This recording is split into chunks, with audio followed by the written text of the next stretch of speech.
Hello, in the following video, we'll see how to check the logs of a Shopify function in real time.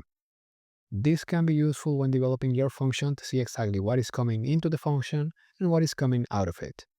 And if you wanted to add console.log statements to better understand what is going on inside of the function itself, or maybe to debug it, then this can also be helpful. And for this example, I am going to be using this discount function that I built in a previous video.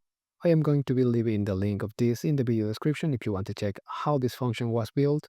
But what concerns to us in this video is how to see the logs in real time. So let's start by running the function locally by running npm from dev. And after the function is running, I am going to go to this checkout over here with some items added and the function's discount already applied. So this discount function code is coming from my Shopify function. And now if I refresh the page to force the function to execute again, we are going to see in the console over here these logs.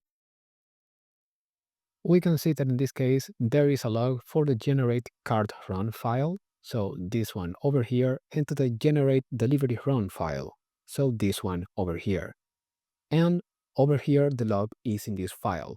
If I open this file, this is a JSON, and we can see over here the input to the function. I can see all of the different line items that are being sent to my function. And then I can see the output over here. We can see the full JSON that is being returned from this function.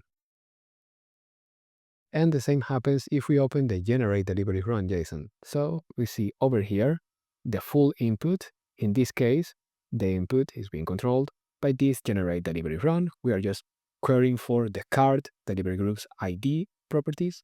So that is exactly what we are getting. And then the output is this based on what is in this generate delivery run.ts file. And you can also see at the bottom over here some other information about this execution. This might be helpful in some situations. And through this same method, you can add console.log statements. So over here, let's add a log for max cart line dot cost dot subtotal amount dot amount. Let's save this.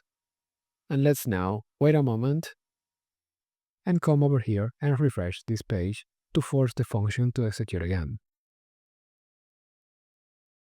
And now if we check the logs over here, we see this log which corresponds to the console.log statement we just added. This is the max cap line that cost and subtotal amount that amount.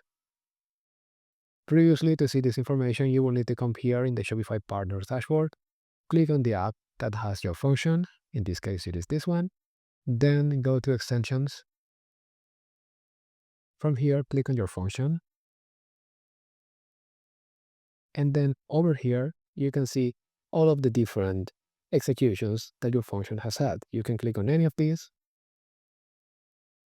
And then you can see all of the details that we just saw from the console. You can see that the new method is much simpler, although it only works during development. If your function is in production, you will need to come here to check the logs.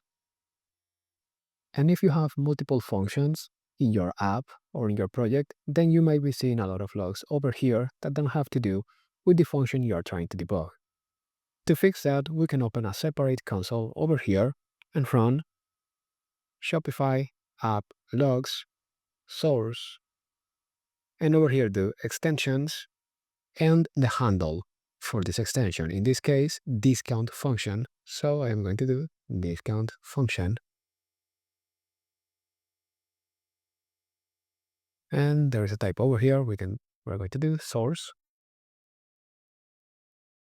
And now here we are going to be seeing the logs in real time for this function. So if I refresh this page here, we see the logs being streamed in real time only for this function. We even can see the console.log statement that I added here. And that's it for this video. A short one, but hopefully you learned something from it. If you found this video helpful, remember to like and subscribe for more Shopify related content, and I will see you all in the next one.